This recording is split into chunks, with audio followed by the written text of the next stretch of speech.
त्र्यम्बकं यजामहे सुगन्धिं पुष्टिवर्धनम् उर्वारुकमिव बन्धनान् मृत्युर्मुक्षीयमामृतात्। 2013 সাল। উত্তরাখণ্ডের তখন চলছিল চারধাম যাত্রা। এই চারধামের মধ্যেই অন্যতম ধাম হচ্ছে কেদারনাথ। চোরাবাড়ি হিমবাহের কাছে মন্দাকিনী নদীর তীরে অবস্থিত এই কেদারনাথ মন্দির। মন্দিরটি সমুদ্রপৃষ্ঠ থেকে 3583 মিটার উপরে অবস্থিত। মনে করা হয় এই কেদারনাথে মহাদেব স্বয়ম্ভু হয়েছিলেন। হিন্দু ধর্মের গুরুত্বপূর্ণ মন্দিরগুলোর মধ্যে অন্যতম হচ্ছে এই কেদারনাথ ধাম। 2013 সালে 16 জুন এই চারধাম যাত্রা চলাকালীন হঠাৎ করে প্রাকৃতিক বিপর্যয় নেমে আসে উত্তরাখণ্ডে। বিধ্বংসী বন্যার কবলে পড়ে মারাত্মকভাবে ক্ষতিগ্রস্ত হয় এই তীর্থক্ষেত্র। ঘটে যাওয়া এই ভয়াবহ দুর্যোগে প্রাণ হারায় বহু মানুষ। এই ভয়াবহ বন্যার ফলে ভূমিধস নেমেছিল কেদারনাথের আশেপাশে। এই বন্যা আর ভূমিধসের ফলে কেদারনাথের আশেপাশের সমগ্র এলাকা ধ্বংস হয়ে গিয়েছিল। কিন্তু আশ্চর্যজনকভাবে এই প্রাকৃতিক বিপর্যয়ের হাত থেকে রক্ষা পেয়েছিল কেদারনাথ মন্দির। মনে করা হয় কেদারনাথ মন্দিরটিকে সেই দুর্যোগের হাত থেকে কোনো এক ঐশ্বরিক শক্তি রক্ষা করেছিল। সেই দুর্যোগের সময় যে সমস্ত প্রত্যক্ষদর্শীরা সেখানে উপস্থিত ছিলেন তাদের কথায় এক রহস্য উঠে এসেছিল। তারা জানিয়েছিলেন একটি বিশাল পাথর মন্দিরের পেছনের অংশকে আটকে রেখেছিল, আর এই বিশালাকার পাথরটির জন্যই উপরে চোরাবালি তাল থেকে আসা জলের প্রবল স্রোত কোনো ক্ষতি করতে পারেনি কেদারনাথ মন্দিরকে। বরঞ্চ সেই জলস্রোত তার গতিপথ পরিবর্তন করেছিল, এবং গতিপথ পরিবর্তনের ফলেই আসন্ন ধ্বংসের হাত থেকে রক্ষা পেয়েছিল কেদারনাথ মন্দির। সাধারণ মানুষের চোখে যে ঈশ্বর প্রেরিত পাথরটির জন্য কেদারনাথ মন্দির রক্ষা পেয়েছিল, সেই পাথরটিকে আজও দেবতা হিসেবে তথা ভীম শিলারূপে পুজো করা হয়। গুপ্ত যুগের শিলালিপিতে এই মন্দিরের উল্লেখ রয়েছে। কেদারনাথ মন্দিরের সঙ্গে জড়িয়ে রয়েছে অনেক অজানা রহস্য, আর রয়েছে কিছু পৌরাণিক কাহিনী। কাহিনী অনুযায়ী কেদারনাথ মন্দির সবসময় ভগবান ভৈরনাথ জির মন্দির দ্বারা সুরক্ষিত থাকে। ভগবান ভৈরনাথ জি হচ্ছেন গাড়োয়াল অঞ্চলের একজন গুরুত্বপূর্ণ দেবতা। ভগবান শিবের জ্বলন্ত অবতার এবং ধ্বংসের সাথে যুক্ত ভৈরনাথ জি, তিনি হচ্ছেন সুরক্ষা এবং ন্যায় বিচারের দেবতা। এই ভৈরনাথ জি আবার ক্ষেত্রপাল নামেও পরিচিত সবার কাছে। কেদারনাথ মন্দিরের দক্ষিণে অবস্থিত হচ্ছে ভৈরনাথ জির মন্দির। মনে করা হয় যে কেদারনাথ মন্দিরকে অশুভ শক্তি এবং অশুভ আত্মার হাত থেকে রক্ষা করেন ভগবান ভৈরনাথ জি। আমরা সবাই জানি যে কেদারনাথ মন্দির 6 মাস খোলা থাকে এবং 6 মাস বন্ধ থাকে। যে 6 মাস প্রবল তুষারপাতের কারণে মন্দির বন্ধ রাখা হয়, সেই 6 মাস মহাদেব পূজিত হন উখি মঠে। এই রহস্যে ঘেরা কেদারনাথ মন্দিরে যেদিন মহাদেবকে উখি মঠে নামিয়ে আনা হয়, সেদিন মন্দিরের দরজা বন্ধ করার আগে সেখানে একটি প্রদীপ জ্বালিয়ে দেওয়া হয়।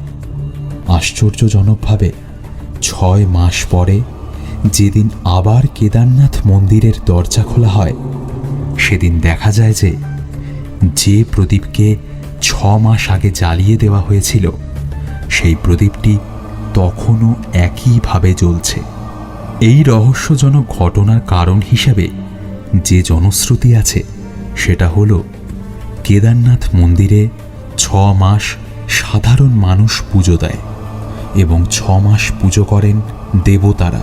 প্রত্যেক বছর সারা বিশ্ব থেকে অনেক ভক্ত উত্তরাখণ্ডের কেদারনাথ মন্দির দর্শন করতে আসেন। হিন্দু ধর্মের 12 জ্যোতির্লিঙ্গের মধ্যে কেদারনাথ হচ্ছে পঞ্চম জ্যোতির্লিঙ্গ। এই কেদারনাথ মন্দিরকে কেন্দ্র করেই রয়েছে নানান অজানা রহস্যময় ঘটনা। কী রহস্য আছে এই কেদারনাথ মন্দিরে, যার জন্য দূর দূরান্ত থেকে ছুটে আসেন ভক্তরা? কিভাবে সৃষ্টি হয়েছিল এই কেদারনাথ মন্দির? কোন রহস্য লুকিয়ে রয়েছে এই কেদারনাথ মন্দিরের ভেতর? কেদারনাথেই আছে এক ধ্যান গুহা, যেটা রুদ্র গুহা নামে পরিচিত। এই গুহায় কারা ধ্যান করত? বলা হয় কেদারনাথ মন্দির যখন 6 মাসের জন্য বন্ধ হয়ে যায়, সেই সময় নাকি দেবতারা পুজো করে। কিন্তু সত্যিই কি দেবতারা পুজো করেন? সেই রহস্য আজ অবধি উদ্ঘাটন হয়নি। আজ অবধি কোনো রকম মহাপ্রলয়ের আঁচ পর্যন্ত লাগেনি এই কেদারনাথ মন্দিরের গায়ে।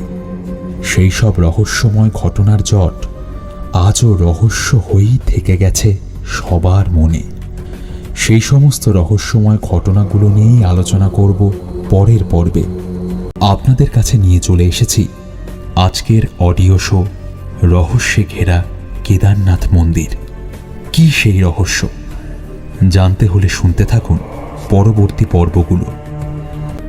উপস্থাপনাটি শুধুমাত্র শ্রোতা বিনোদনের জন্য। কোনো জাতি, ধর্ম, ব্যক্তিবিশেষ বা ব্যক্তি মতাদর্শকে আঘাত করা আমাদের উদ্দেশ্য নয়। এখানে উল্লিখিত সমস্ত তথ্য বিভিন্ন প্রতিবেদন, জনশ্রুতি বা লোকগাথা থেকে নেওয়া হয়েছে।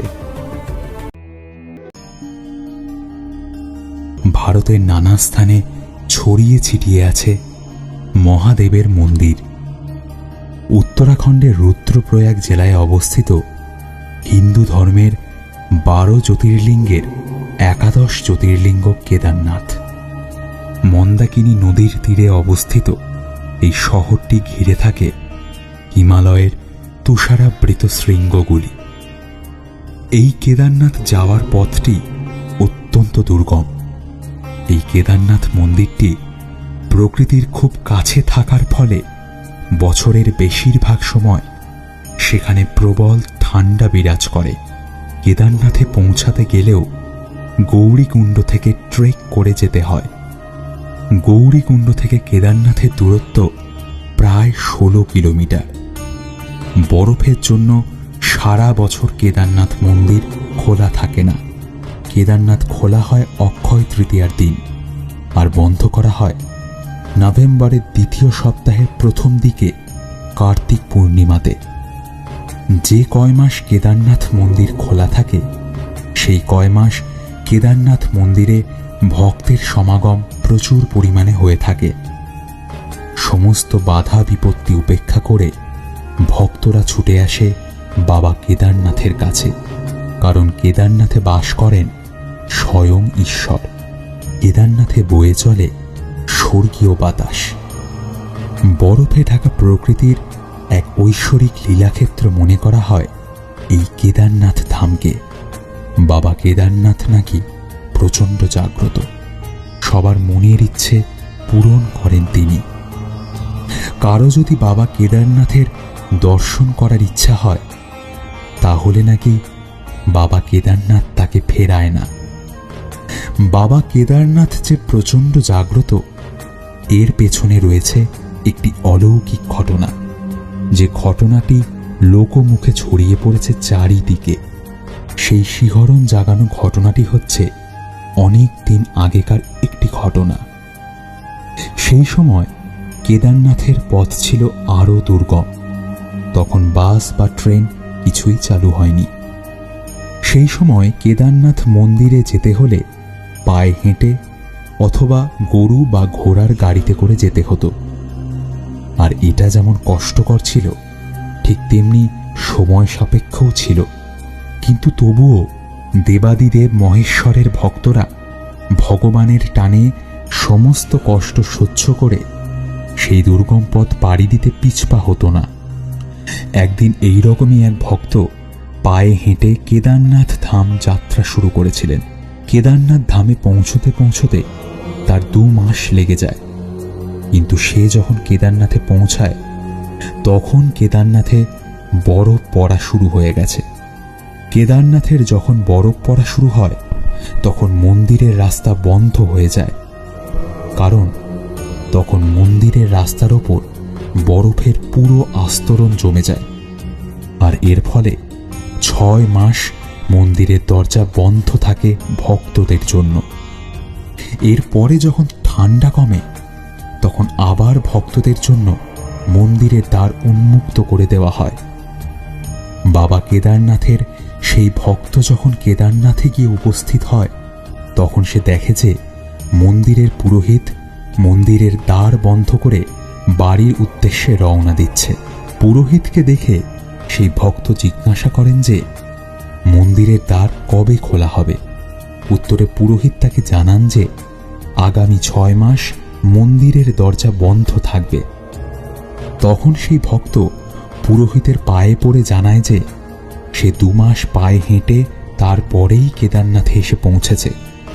সে একটি বারের জন্য মহাদেবের দর্শন করতে চায়।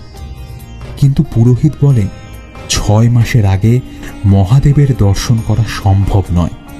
ভক্তটি বারবার অনুরোধ করে পুরোহিতকে যাতে সে একবার অন্তত মহাদেবকে দর্শন করতে পারে, কিন্তু পুরোহিত তার কোনো কথা শোনেন না।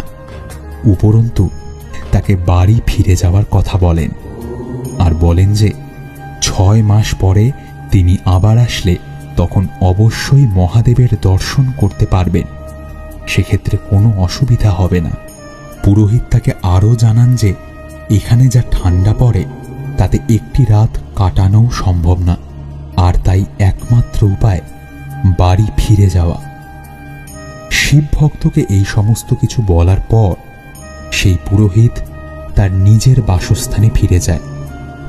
মহাদেবের সেই ভক্ত মহা সমস্যায় পড়ে, কারণ এই রকম একটি দুর্গম স্থানে 6 মাস কাটানো সত্যিই মুশকিল। এছাড়াও তার কাছে খাবার থেকে শুরু করে জামা কাপড় টাকা পয়সা কিছুই সেভাবে ছিল না। আবার দর্শন না করে ফিরে গেলেও আর হয়তো কোনো দিন এখানে সে আসতেও পারবে না। এত কিছু চিন্তা করার পরে ভক্ত দৃঢ় প্রতিজ্ঞা করে যে যেভাবেই হোক বা যত কষ্টই হোক এই 6 মাস সে এই মন্দির চত্বরেই কাটাবেন। মহাদেবের দর্শন না করে কিছুতেই তিনি বাড়ি ফিরবেন না। রাত নেমে আসলো। এরপর সেই ভক্ত মন্দিরের চাতালের একদিকে বসে মনে মনে মহাদেবকে স্মরণ করতে শুরু করলেন। সেই সময় হিমপ্রবাহ শুরু হয়ে গিয়েছে, আর তীব্র থেকে তীব্রতর ঠান্ডা হাওয়া বইতে শুরু হয়ে গিয়েছিল। ঠান্ডায় প্রচণ্ড কষ্ট হচ্ছিল সেই মহাদেবের ভক্তের। তবু মনে মনে মহাদেবকে স্মরণ করতে শুরু করলেন। সেই সময় হিমপ্রবাহ শুরু হয়ে গিয়েছে, আর তীব্র থেকে তীব্রতর ঠান্ডা হাওয়া বইতে শুরু হয়ে গিয়েছিল। ঠান্ডায় প্রচণ্ড কষ্ট হচ্ছিল সেই মহাদেবের ভক্তের। তবুও সে এক মনে মহাদেবকে স্মরণ করে চলেছিল। ঠান্ডায় কাঁপতে কাঁপতে মহাদেবের জপ করে চলেছিলেন ক্রমান্বয়ে। এমত অবস্থায় হঠাৎ করেই একজন অঘরী বাবা ভক্তের কাছে উপস্থিত হন এবং সেই অঘরী বাবা ভক্তটিকে জিজ্ঞেস করেন যে তুমি এত ঠান্ডায় এখানে কি করছো। তিনি আরো বলেন যে এত ঠান্ডায় তুমি এখানে থাকতে পারবে না, বাড়ি চলে যাও, সেটাই তোমার জন্য মঙ্গল হবে। তখন সেই ভক্ত অঘরী বাবাকে বললেন যে তিনি কোনোভাবেই মহাদেবের দর্শন না করে বাড়িতে ফিরবেন না। ভক্তের কথা শুনে অঘরী বাবা মুচকি হাসলেন। তারপর তিনি জিজ্ঞাসা করলেন তুমি কিছু খেয়েছ? ভক্ত উত্তর দিল তার কাছে সেইভাবে কোনো খাবার নেই। এ কথা শুনে অঘরী বাবা তার ঝুলি থেকে খাবার বের করে সেই ভক্তের হাতে দিয়ে সেটা তাকে খেয়ে নিতে বলে। ঠান্ডায় কম্পমান ক্ষুধার্ত সেই ভক্ত অঘরী বাবার দেওয়া খাবারটি খেয়ে নেয়। এরপর যাতে ভক্তটির ঠান্ডা কিছুটা লাঘব হয় সেই জন্য অঘরী বাবা বরফের ওপর একটি জায়গায় আগুন জ্বালিয়ে দেয়। সেই ভক্ত এতটাই ক্ষুধার্ত আর ক্লান্ত ছিল যে খাওয়ার সাথে সাথেই সে ঘুমিয়ে পড়ে। পরদিন সকালে যথাসময়ে ঘুম ভাঙতেই তার চোখে পড়ে মন্দির চত্বর। মন্দির চত্বরে আগের দিন রাতে যে বরফ ছিল সেই বরফগুলো আর নেই। সেই বরফ গলে গিয়ে মন্দিরে ঢোকার পথ সুগম হয়ে গিয়েছে। হঠাৎ তিনি দেখলেন যে মন্দিরের পুরোহিত, যিনি আগের দিন রাতে তাকে বাড়িতে ফেরত যেতে বলেছিলেন, তিনি মন্দিরে আসছেন। পুরোহিতকে দেখে সেই ভক্ত জিজ্ঞাসা করেন যে আজ কি মন্দির খোলা হবে? তার উত্তরে পুরোহিত বলেন, হ্যাঁ, আজ 6 মাস পরে মন্দিরের দরজা আবার খোলা হচ্ছে। কথাটা শুনে ভক্ত প্রচণ্ড অবাক হন। তিনি পুরোহিতকে বললেন যে গত রাতেই তো পুরোহিত তাকে বলেছিলেন 6 মাস পর মন্দিরের দরজা খোলা হবে, কিন্তু তিনি তো পরের দিনই মন্দিরের দরজা আবার খুলছেন। 6 মাস পর খুলছে এ কথা কেন বলছেন তিনি? মাত্র একটা রাতেই কিভাবে 6 মাস কাটল সেটাই বুঝে উঠতে পারছিলেন না মহাদেবের সেই ভক্ত। সেই ভক্তের কথা মন দিয়ে শুনলেন পুরোহিত। তিনি মনে করার চেষ্টা করলেন 6 মাস আগে কি ঘটেছিল। হঠাৎ করেই তার মনে আসলো 6 মাস আগে সত্যিই তিনি এই ভক্তটিকে বাড়ি চলে যেতে বলেছিলেন।